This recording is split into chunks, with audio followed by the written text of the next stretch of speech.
Thank you for the introduction, Kara. And just take like 2 minutes to say thank you for all the other presenters today for putting together the content. And how about a round of applause for Chris for doing back-to-back demos and 3 live technical demos in parallel, essentially, and one of them involving AWS. Like, that's tempting fate right there, so impressive. Okay, so as Kara said, my name is Nathan Valentine, professional service engineer with Puppet Labs for a number of years, and recently transitioned over to technical solutions engineer, sales engineer for San Francisco. So this is a condensed version of a presentation that I've given at some of the Bay Area meetups. Sort of the second title, I think, is really what rubber hits the road, how not to blow up the world. So what I want to talk about is folks who are getting started with Puppet or Puppet Enterprise, and wouldn't it be great if everybody could push to a Git repo and the machine goes into motion and a bunch of stuff gets tested and you provision into test environments and at the end of the day it gets promoted up and ends up in production. Well, that is great, and we've actually seen some people who talked today who actually had most of that system wired up, but nobody ever starts there. So what I want to do in my presentation is talk about some of the tips and tricks that I learned in about 2.5 years of doing professional services with Puppet Labs for folks who are just getting started with Puppet and do not have the continuous integration pipeline in place yet. And ideally, these things are, the tips that I'll be giving you are made to sort of orient you in that direction, whether you realize it at the time or not. So this is also part 1 of at least 2, probably 3 presentations that I'll be doing at Bay Area meetups over the next 6 months or a year or whatever, developing new content for the second and third versions of this presentation right now, actually. So here's the kind of the core question that I'm hoping to answer today for you. What's the most effective and reproducible way of taking a traditionally managed infrastructure, maybe a lot of logging in with SSH and doing things by hand, certain amount of brownfield, you have some nodes that are already out there, you have some new things you'd like to spin from scratch. So traditionally managed infrastructure and transitioning to infrastructure as code with Puppet Enterprise. So if you've probably heard this phrase infrastructure as code thrown around a lot. It's basically just capturing the configuration that you'd like in Puppet code, checking it into version control, and treating it like you would application code in terms of testing and so on and so forth. So a little bit about me again, and then last we'll talk about me, I promise. Approximately 3 years as a pro services smoke jumper, and for my engagements, they typically looked something like this, greater than 4 weeks, a lot of brownfield, a lot of existing Puppet code bases, and usually not so great, and sometimes inherited through a couple of different sort of Puppet experts in an organization. Lots of organizational silos. You've got a team responsible for doing initial provisioning, and a team for storage, and a team for Unix. So we're trying to kind of bring those people all under one tent and get them cooperating. And then also testing in CI infrastructure. I can't recall ever seeing it in place when I showed up a single time. So also, we'll throw in some motorcycle stuff just because I find that interesting, and I hope you might as well. So I'll be totally straight with you guys. Here are things that I am not. I'm not a software engineer. I do have a computer science degree, but I'm not a software engineer. Never have been. I'm not a build automation or release engineer. Never operated in that function. Pretty much operations and information security are my background. I'm also not a continuous anything expert. The things that I'm going to tell you about today are largely lifted and stolen from other people who are experts. Like I said, most of it comes from experience working in professional services. You've probably heard Anecdotes Are Not Data, and that's not really a Mark Twain quote, but why not? And I say except when they are. So you see these patterns, you see these same things occur over and over in a number of different organizations, and yeah, it's not really scientific data, but there's some sort of weight there, and that's the kind of sort of basis I'm operating off of today. We actually refer to that internally at Puppet Labs as Anecdata. So that's not to say I'm not completely without foundation with some of the things I'm going to show you. The 2 sort of main resources that, I guess you could say this is where I'm getting my philosophy at the moment, would be the book Continuous Delivery by Jez Humble and Dave Farley. So I think sometimes I get the second guy wrong there. Somebody Google that and make sure I have that right. And then the most recent 2014 State of DevOps report from various sources, but Puppet Labs kind of sponsored and had a large contribution to that. And that report was really oriented around what are the patterns that we see in organizations that are successful. They're either successfully moving towards DevOps or they've kind of, they're kind of fully formed at this point and they're doing continuous delivery and they're very progressive in that sense. So for practical, like low-level technical stuff is some of the stuff I'm going to talk about today. If you go to YouTube and you search for any of these things, diving deeper into Beaker 101, Know Before You Push Go, or a lot of PuppetConf videos over the last couple of years, you'll get a pretty good idea of sort of where some of this information is coming from as well. So first thing I want to talk about is fear. How many people have seen something like this happen at your organization? Well, we'll wait to push that stuff to production when we've got a safe time. But here's the thing. There's never a safe time. And the longer you wait to push that stuff to production, the more likely you are to break things when you actually finally do push it to production, right? So this fear deployment thing, I liken this, and again, motorcycles and mountain bikes and stuff like that. I actually liken this to learning to ride a motorcycle, learning to ride a bike. Your inclination when you get on a two-wheeler is to go real slow and hit the brakes when you get freaked out. How many people here know when a bicycle or a motorcycle is at its least stable? Low speeds, right? Now, I'm not advocating you could jump on a motorcycle and hit 150 on the way out of here today, but there is some happy medium, right? And there's some point, 35 mile an hour north of there somewhere, where the vehicle actually becomes very stable. And there's also a similar point when it comes to doing deployment automation and pushing code into production, whether it's application code or infrastructure automation code, right? That sweet spot, that speed, is going to depend on your team, your organization, the kind of application that you have, but it's not as slow as everybody would like to think. I'd almost guarantee that. So this actually comes from continuous delivery, this idea. If our releases are frequent, then the deltas between releases will be small. It reduces the risk associated with making these releases. It actually makes it easier to roll back. It makes it, in some sense, it makes it possible to roll back, right? And then my little annotation at the bottom there, it's actually easier to debug. So if I have code for Puppet that changes one line in an SSH configuration file, and I have an automated system that will pass that code through some testing, I can get it out into production as fast as possible, and I have like good monitoring.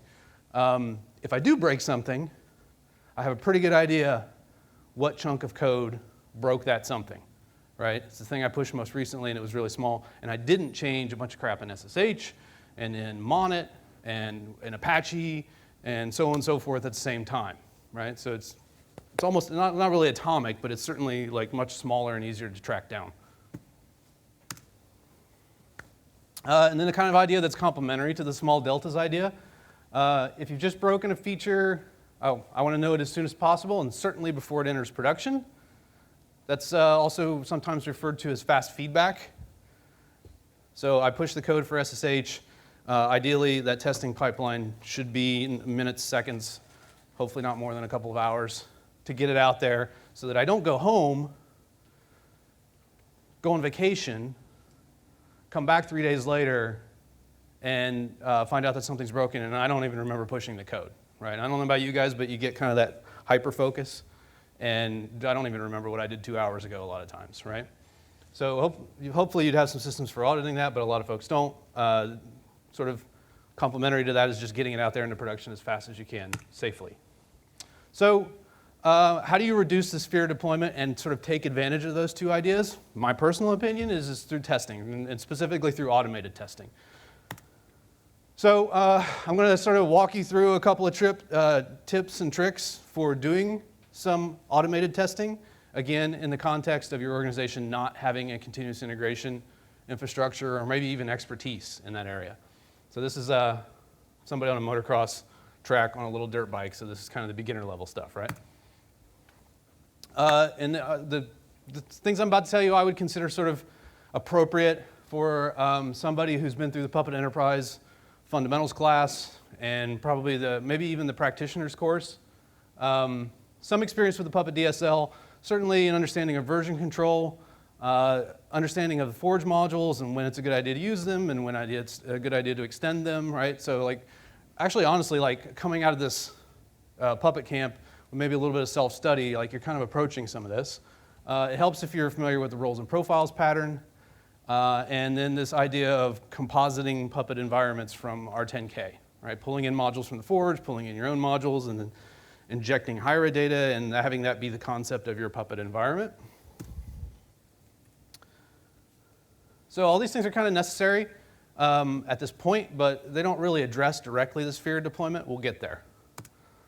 Okay, so I'm going to show you a couple of tools that I often rolled out on professional services gigs, and they're actually things that are used internally at Puppet Labs as well.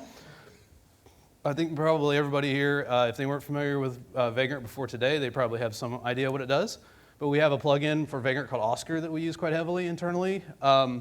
And it allows you to do some clever things with YAML when you're defining a multi-node Vagrant environment, because we're mocking up sort of a dev test environment. Maybe it's dev test of Puppet, maybe it's dev test of Puppet and application code, whatever. So there's a URL to that and a little bit of information about Vagrant. Let me just jump to a terminal real quick and show you what I have running on my workstation.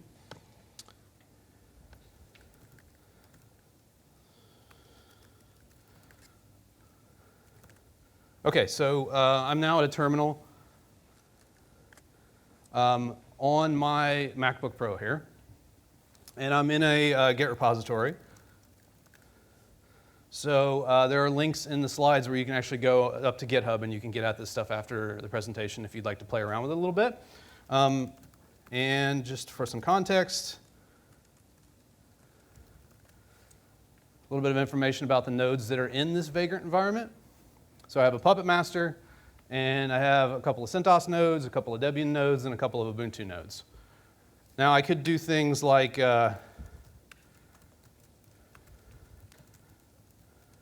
actually, let me move that up a bit. I could do things like Vagrant destroy, and that would destroy every one of those nodes in the environment. Right? If I just want to wipe out the environment and start over, if I do a Vagrant up, it'll rebuild all of those nodes from scratch, populate them with the appropriate software. It'll turn the Puppet master into a Puppet master, and it'll plug the other nodes into the Puppet master, right? And a lot of that is done in this config directory. There's a series of YAML files that sort of define the environment. This is what that Oscar plugin allows you to do, right? So let's look at a couple of those. Boxes is sort of where the list of VM templates, if you will, are sourced. And so the way it is kind of like key value store. We have a name that we refer to those boxes by, and then the URL where we can go fetch them if we don't already have them on our system. So there's the raw operating systems.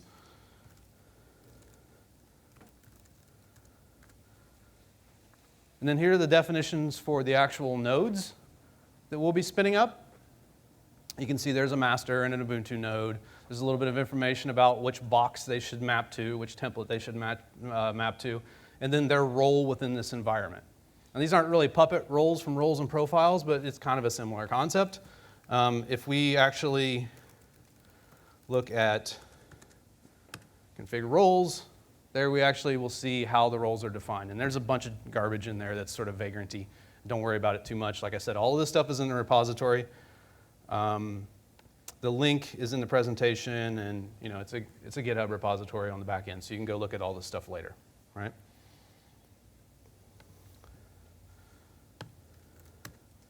So that's really nice. You can check the entire Oscar environment into a repository, and then you can distribute this thing to other members of your team so that I run Linux on a MacBook. I don't care for OS X that much. A lot of the folks that I work with, Windows laptops, or they're running OS X on a MacBook Pro, right? Vagrant with VirtualBox and Oscar, who cares?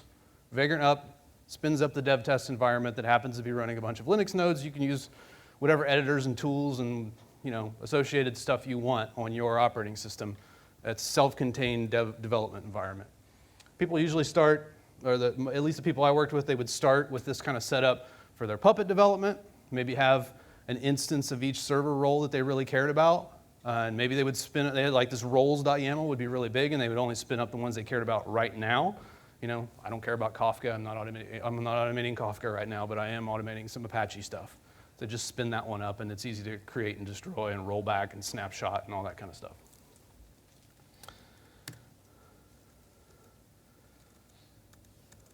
That's big. That's a huge thing to have in your box, in your toolbox. And if you don't want to do the investment of writing your own dev test environment, just base yours off of that repository of mine. I don't care. Fork it and do whatever you need to do.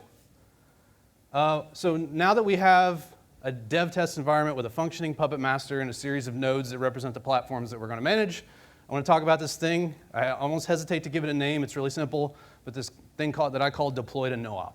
So the concept here is I have nodes plugged into my Puppet master, and I've set what I call a software safety switch in my Hira data to ensure that it doesn't matter what additional nodes I plug into the environment, it doesn't matter what additional Puppet modules I plug into the environment, it doesn't matter if I have, if I push a different Puppet code base from my repository into production accidentally, things are always going to run in NoOp by default, right? So why would we want to do that? Well, let's look at the console a little bit. So here's my Puppet Enterprise console. You can see the nodes that I'm managing. You can see from the little yellow splat that they're all pretty much running in NoOp mode. And we can drill down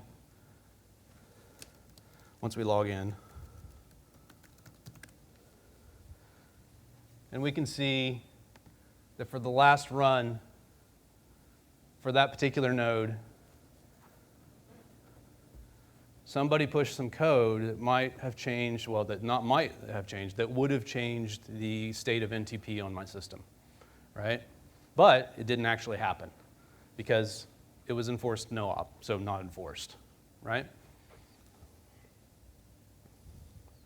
So what this, let's look at the code that actually allows us to do this kind of thing. It's pretty simple.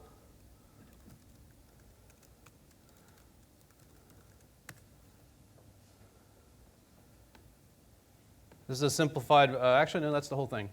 This is pretty much, from a code standpoint, this is all of deploy to NoOp. All right, let's walk it backwards. Let's start all the way over on, what would that be, the right, and work our way back. So first thing we do, generally speaking, it's not a great idea to call out to Hira directly, but and it's justified in this case. I'm going to call out to Hira, and I'm going to look for the presence of a chunk of Hira data for force NoOp. If I don't find anything in Hira, I'm going to set the value of the force NoOp variable to true, right? That's the safety switch. Force it to NoOp, yes. My default is yes. The pick function, as we come out another layer, allows you to specify the value of the force NoOp top scope variable in the Puppet Enterprise console, in Hira, somewhere in the mix, right? But the big thing about pick is it allows you to kind of pull in from the console. So now I could have, I talk about Hira data, or like the data that goes into Puppet code, right? I kind of talk about it like, I'm a power sports guy, right? So I talk about it in terms of like a race car.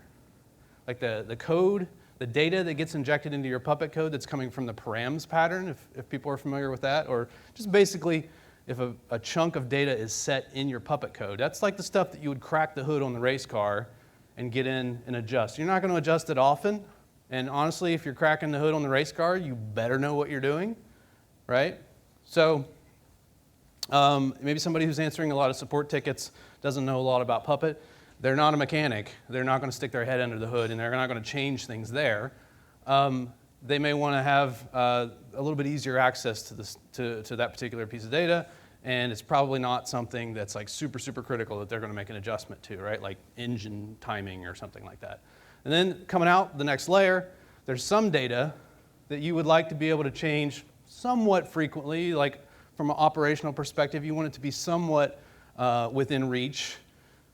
And I equate that to stuff that would be on the dash of the race car, right? Like you want to flip the lights on, or like, they don't have radios, but change the radio station, like whatever. It needs to be reachable from the cockpit, but it's not like super, super important for each lap, right? So that's the kind of stuff to me that lives in Hira, right? I still probably need to know how to manipulate YAML, do a code commit, push it to a repository somewhere. So that workflow is, it's not something that's changing often, but I also don't need to know how to write Puppet code to make that change. If I know YAML, I'm good enough, right? And know a little bit about the routing logic. And then data that's actually set in the Puppet Enterprise console, to me, that's the stuff that's right on the steering wheel. That's like the switch on the Ferrari that changes the timing and suspension settings, or like the horn, or like, maybe operationally over the long term, it's not super important, but for this lap, it's really important that that be adjusted correctly, and it needs to be really easy to make the adjustment, right? So that's the Puppet Enterprise console. So this line that we have here, the hierarcall, the pick, and then just for type safety, for me, I'm an InfoSec guy, right? Whatever comes back from that series of commands, I'm going to make sure that it gets casted to a Boolean. And then I'm going to store that value in force NoOp real, and then I'm going to do some conditional logic off of it. Okay, so if force NoOp real is still true, then I drop into my if statement. I print out, hey, the NoOp safety latch is enabled, just as a reminder to anybody who might be looking at the console. And then I call this NoOp function. All right, so this is not a standard function that's in like Puppet standard lib or even in Puppet core. It comes from a particular Puppet module that was written by another professional service engineer. I think I have a link to it here. Yep, TR-link and NoOp. Really simple module. Not a whole lot in that code, but it's probably one of the more useful things, like from an operational perspective, that you could pick out. We go back to the console here. So I would like to, based on the nodes that I have in play here, if you look at the names, can you guys see the names in the back of the room? Some of them are nathanvalentine.private because I spun them this morning in my apartment, and some of them are guestscope.com because I spun them while I was here, and the DHCP server handed out different host names. But that's actually kind of opportune. I want those to represent, for our purposes, different data centers, right?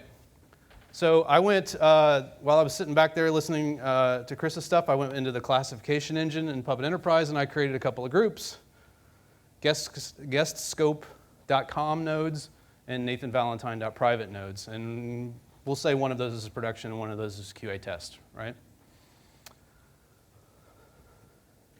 I can actually drill down into that, and I can see that the rule that I set was, well, does client cert match the regex that has that particular domain name in it?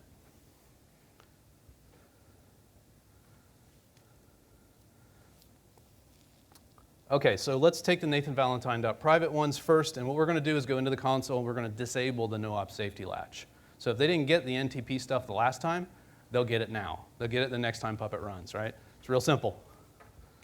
Variables, force NoOp, it was true. We'll override it and set it to false.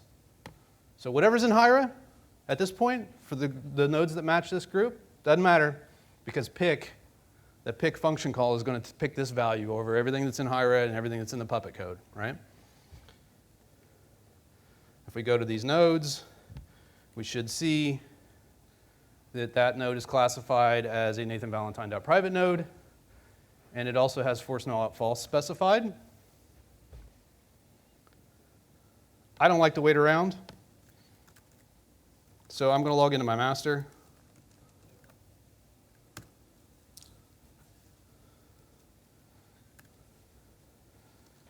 And a couple folks showed you guys mcollective today. I log into the PE admin account. That gives me access to the orchestration engine, which is the other half of Puppet Enterprise. There's configuration management, node, enforcing state on a node, and then there's orchestration, which is like enforcing state on a set of nodes, perhaps in a particular order, and kind of as like a single operation, right? So I have access to the orchestration engine where I can do things like ask who's out there, and what OS family they fall under, or actually, I guess more directly, which OS families are represented.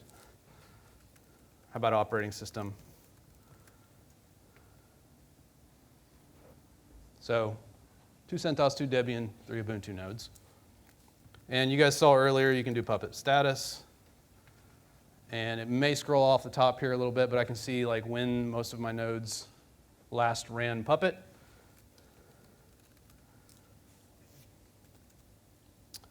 So you saw that I can also trigger Puppet runs from here. We're going to do 3 of them at a time.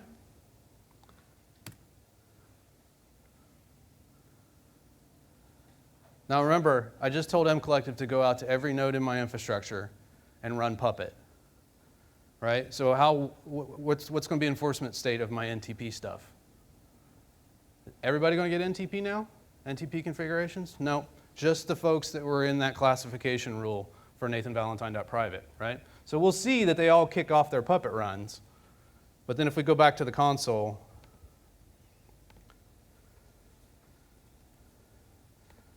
we see a fresh run of one of the Debian guest scope nodes, but it's still NoOp. And we see the blue check mark means a change occurred. And we can actually see that the changes were, in fact, NTP related. Make sense? What's that? How come my last node didn't what? Which one's that? The question was, how come the last node didn't get the update? Which one? This one? He's probably applying the update right now and hasn't submitted a new report log to say that he's been changed. If we refresh, I bet we'll probably see him in there.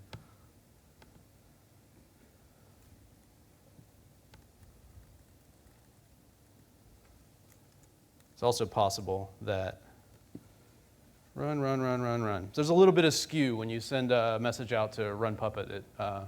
They don't, especially if you're bunching them like that, they don't all happen in like the same 10-second window, I guess you could say.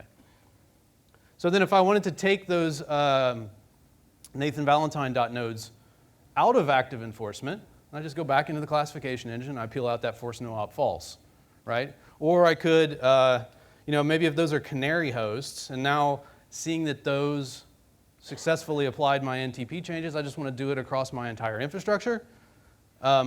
That's real easy too. I just go back into classification, I go into the default group, and I say force NoOp false, there. Now I pick up everybody. Right? So by manipulating the variables that are set in those groups and the rules that match nodes, that map the nodes into those groups, and you can kind of play with this NoOp safety switch. Does that make sense? Any questions so far? Yeah? So if you have a whole bunch of nodes and you look at a node and it's in NoOp, how do you tell where that NoOp is set? So the question was, or is it in one of these? yeah, so the question was, if you have a whole bunch of nodes and you see that it's in NoOp, how do you know where the NoOp is set? And like there's not, you'd be able to get that information from PuppetDB perhaps?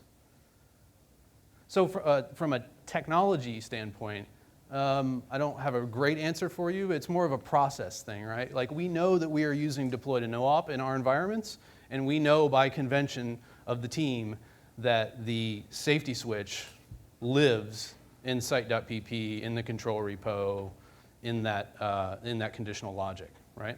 Yeah, Ryan. Could use the resource shell to get that INI setting while you go, or just ask mcollective to get that setting on everybody. Okay, fair. Right, so you could write essentially an extension to mcollective to go out and have the node look in its var file system and look at the metadata that's there and kind of figure that out. That actually probably wouldn't be that complicated to do. I was thinking set puppet.com, the INI file. Yeah, so the comment was if it was in puppet.conf, you could use INI file and reach out to the Puppet. But in this case, it's in Hira, it's not in the puppet.conf. But yeah, by the way, that's a good point. There are multiple places that you can set NoOp mode, right? You can specify --NoOp at the command line if you're doing a manual Puppet agent run. You can go into puppet.conf and actually configure NoOp equal true there, and then it's always in NoOp. There are various other places. But why I like this approach is because it's embedded in the source code in site.pp, but the knobs for twiddling it, at least one of the knobs is not in source code. Right? I could wire this thing up to the service discovery system, etcd or console or whatever, and I could source the data from there. or I could put it in CouchDB and have a CouchDB backend that talks to Hiera, and I could go into the CouchDB interface and twiddle it there. Like if you don't like the console, there's lots of different places you could do it. Some people write a deployment console that simplifies the view of the infrastructure even more than what they get in the Puppet Enterprise console, right? And just at a big bank in the Midwest that does exactly that. They could expose it there as well. So Nathan, earlier, the gentleman from TubeMogul was talking about over 30 Puppet commit changes per day. Yep. I mean, that's an enormous amount of change to deal with, and how do you test in that environment? Because in between your test run with NoOp and you turning off NoOp and making it fall, there could be more changes introduced. Right. So the question was, if you have a really high volume of code commits and pushes to your Puppet code base, how do you kind of ensure like appropriate gating when you're in there changing that NoOp knob around, right?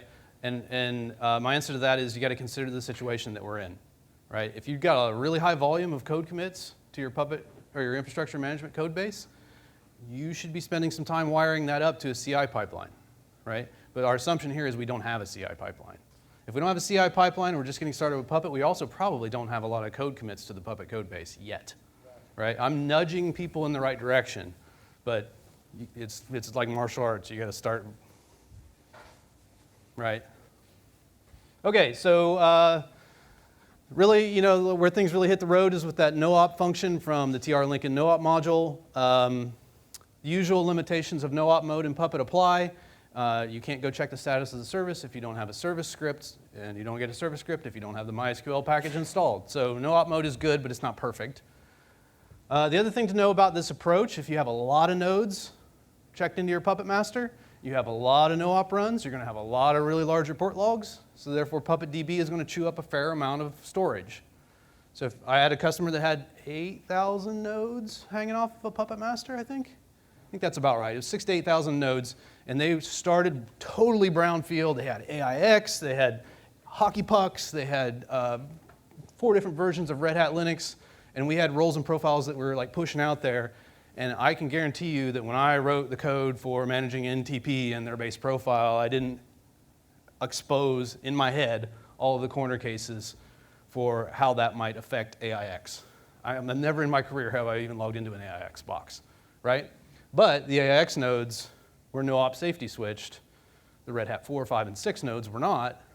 So we got good data back from those. We got a little bit of information about what was going to happen on AIX, and then we could pick canary hosts from AIX and maybe pick canary hosts out of a particular data center, so on and so forth. So it allowed us to be developing the code base in parallel and be reasonably sure we weren't going to break things or blow up the world in the process.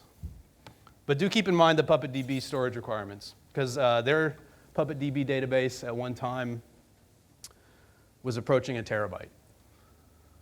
Now, that data times out. It has a TTL. I don't know what it's configured to, maybe like 2 weeks or like 30 days or something like that. So eventually, as more nodes came out of NoOp, as more nodes came out of deployed a NoOp model, the data requirements of PuppetDB shrank down to something more usual, like a couple hundred meg. So where does this get us so far? Well, we have a Vagrant environment that we're using for a dev test. We have some process for fairly conveniently spinning and respinning, rebuilding VMs. Maybe we can do a little bit more automated testing other than just like run Puppet agent or run Puppet apply on that VM and then go in and like nmap it and telnet to ports and stuff like that to make sure that it's actually working. So this is kind of intermediate level stuff.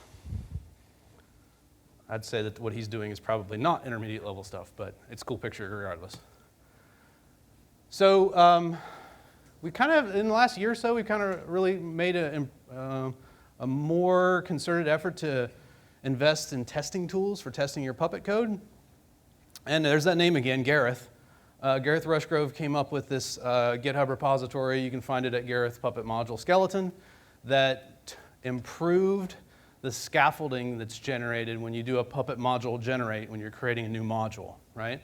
It does a bunch of things, but one of the most important things that it does is it creates a series of rake tasks that are just cooked right into the module that will allow you to do basic testing of your Puppet code. So the first one, that command, bundle exec rake syntax, will go into the module. It will check the syntax of all of your Puppet code, your YAML, and I think your ERB.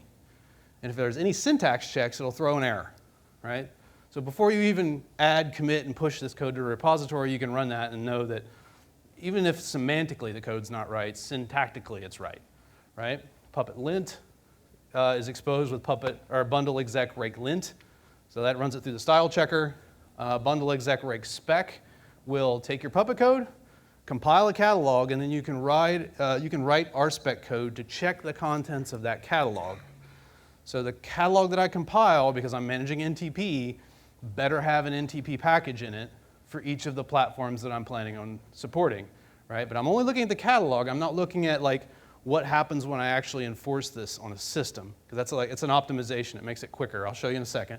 And then the last one, bundle exec rake acceptance, will actually spin a VM, apply the Puppet code, run the test code base against the VM, and report back the results. So that I can actually go out to that node and say, the code that I'm writing is for managing SSH. At the end of this process, I better have an SSH configuration file.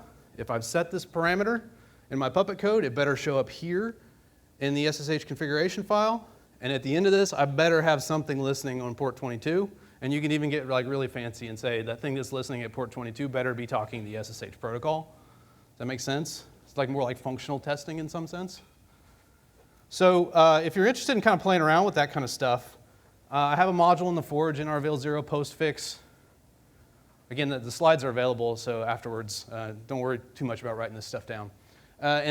This thing, I don't know anybody that really uses it to manage postfix. I don't really use it to manage postfix. It's really there to sort of demonstrate how to write some of this testing code, right? There's examples for the RSpec and the acceptance tests that are kind of cooked into the module. Let me pull up a terminal here. How's that in the back? Good? Okay. So, this is the repository for that thing. I'm going to go into init.pp, and I'm going to write some stuff that's not valid Puppet code.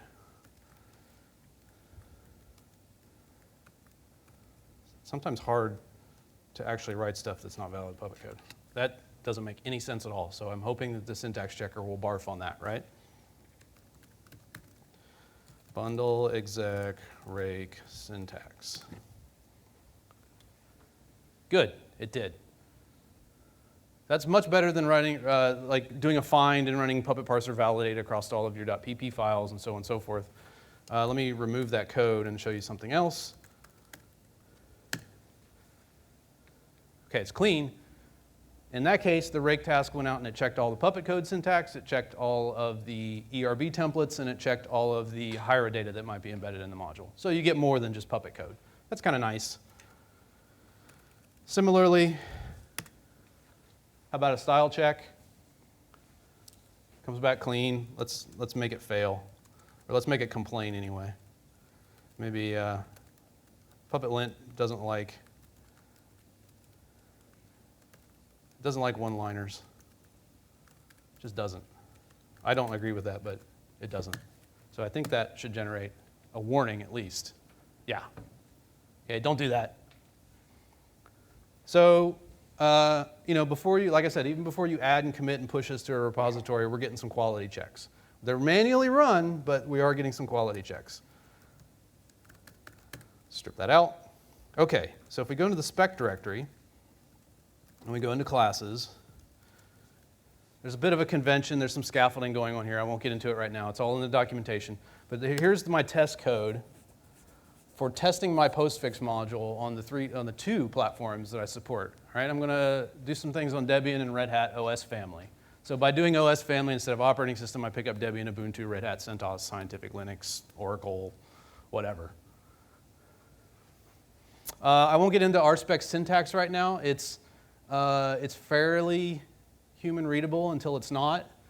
There's lots of little surprises with RSpec syntax, but you should have a pretty good idea what's going on there.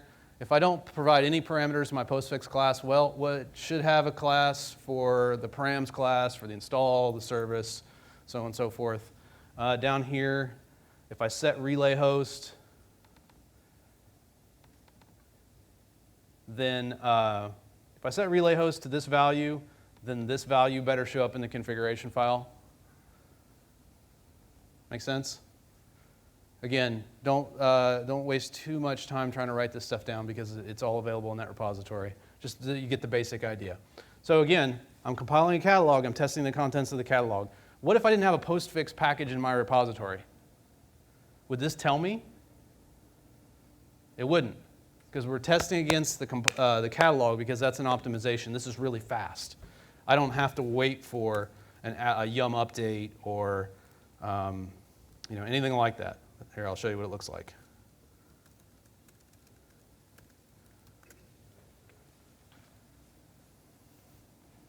Populate some of my dependencies. Yay, lots of green. It even prints out some code coverage statistics. Everybody following this so far? What does this look like? Anybody here like app dev or software engineer, not primarily operations? Okay. Does this ring any bells? This automated, this is the compile, build, test. Okay. Okay. This is behavior-driven development for Puppet, right? I'm writing, when I did this module, I wrote the test first, and then I wrote the Puppet code, and then I ran my rake tasks until it all passed, right? Okay, so let me show you one more thing. Remember I said this wouldn't tell you if you didn't have a postfix package in your repository? Here's the last.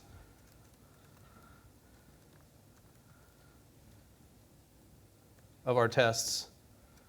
So there's a lot of magic happening right here. Let me scroll this up so folks in the back, I can make sure the folks in the back see. So this command is going to use a tool called Beaker that is an internal tool at Puppet Labs. It's actually part of the community now.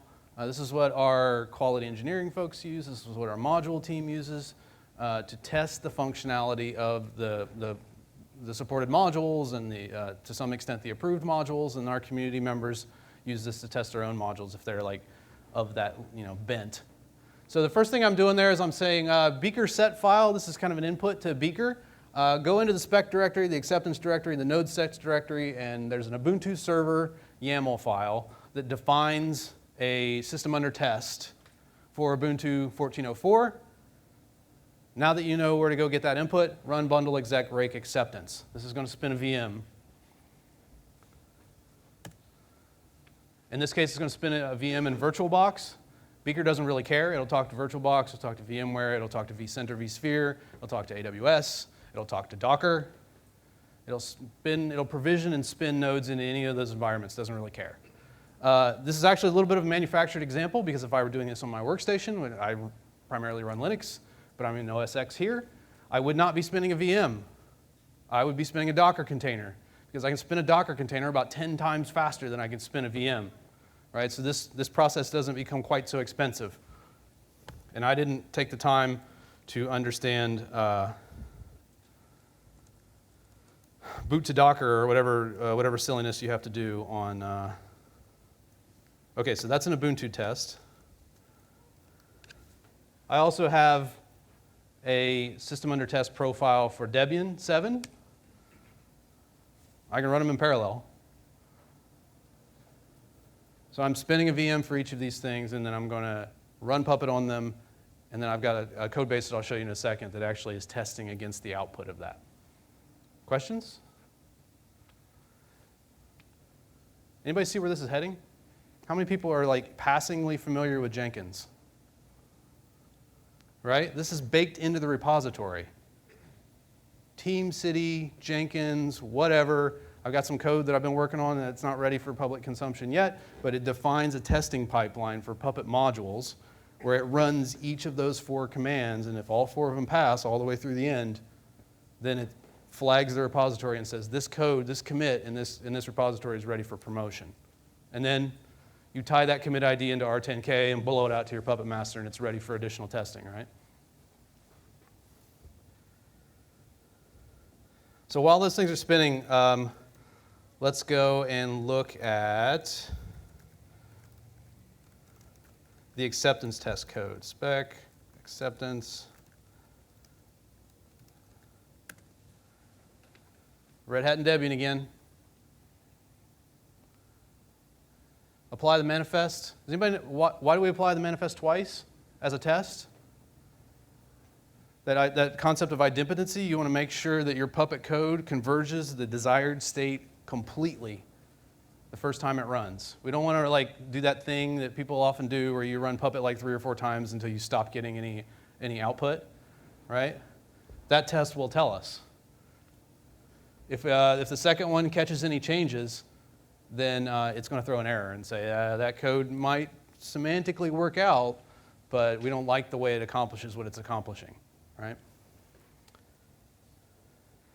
So at the end of this process, we expect the package postfix to be installed. We expect the service to be running. We expect the master process, which is an additional process for postfix, to be running. If we've specified service ensure stopped, then it better not be running. Again, here we actually connect to port 25 to make sure that there's something listening on port 25, the SMTP port. I didn't make this one super clever where I like also checked to make sure that it was the SMTP, that it had the right protocol, but you could do that. Any questions? I want to take this to the next step. I don't have a slide to represent this, but I want to hit you guys with an idea. So if I'm now able to go out to a node and test what open ports are listening, and maybe even test the protocol, if I have a roles and profiles code base, or I have profiles for app server, memcache server, whatever, then I can write acceptance tests for my profile code, right? And what I've done with teams where there are people coming in from multiple teams, or where there was one person who was like the architect and knew the infrastructure, knew the server roles cold, but didn't really have time to learn Puppet, right? I would have that person, it just so happened in a couple of cases, that person was really good with Ruby and server spec too. I had that person go and write server spec code for all of the server roles, behavior-driven development. He checked that code into a profile module, no Puppet code, just the test code, checked that in, pushed it to get, and then basically assigned a ticket to somebody who knew Puppet really well and said, write Puppet code to pass those tests, right? So then the test code for your profiles becomes a contract between app dev, operations, InfoSec, all the different teams.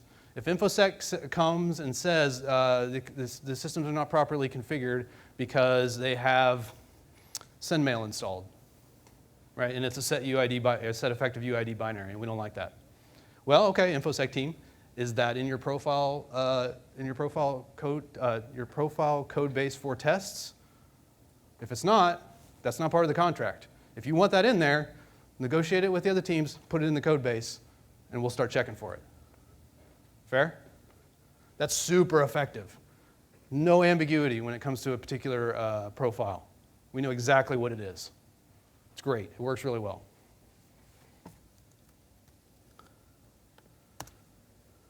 There you go. I do have a slide for that. I just made up iStartup. I always just use that as an example. So I have a profile module, iStartup profile base. Every node that's an iStartup node gets TCP22. That's SSH open. We run out of time? 5 minutes, okay. It has the TechOps SSH keys in place, sets up LDAP, PAM LDAP, and various kernel tunables. And then I can write test code to, before I get anywhere near production with that. Another slide. Okay, so once again, where does this get us? Well, we have a Puppet dev test environment with this Vagrant Oscar thing, which resembles production, but is way far distant from production. Anything we break in that environment, who cares? It's not in production. We have decent tooling for verifying syntax and style pre-commit. We have decent tooling for specification of testing of profiles and component Puppet modules. Our errors are caught closer to the Puppet coder and further away from production, and there's also that instantaneous feedback thing. It's right there on my workstation, right? Hopefully, more frequent deployments due to less fear of deployment. We're aligned. I don't think this is on the slide. We're aligned in a direction that we could easily plug this stuff into Jenkins and continue to develop it, or TeamCity, or whatever your CI system you prefer. Most of this, I would say, maybe going out on a limb here, this is reasonably consumable by a team after a few weeks of soaking in the tooling with pair programming from SMEs. That's the operational part there. Like, we got to have some Puppet experts, we got to have some CI experts, get the InfoSec team, the app, like 2 or 3 people from InfoSec, 2 or 3 people from AppDev, 2 or 3 people from Ops, have them in there rubbing elbows day to day. If I have a question, I'm writing Puppet code, I have a question like how to do something with Jenkins, I don't have to go and Google it. I just ask the CI guy who happens to be sitting in my area right now for a couple of weeks, right? That's DevOps, you're breaking down silos. Let's see. Here's the problem with this though. Process is manual, voluntary, easy to subvert. But you can wire this thing into your Git server such that it checks on each commit, and you can have Jenkins monitoring the repositories, so on and so forth. That's like the advanced level stuff. This is a Dakar racer, by the way, 19 days across the desert. Okay, so it's finally time to talk about continuous integration. Did I actually spell it correctly? I think I did, which is rare. Talk about Puppet and Jenkins, except we're out of time. So I can't talk about Puppet and Jenkins today. I'm buying some time. I need to go develop some Puppet code too, so. All right, questions? It was a lot. It was a lot.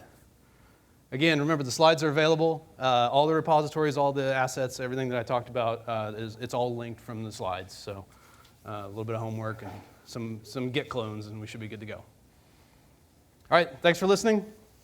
Kara? Thank you so much, Nathan.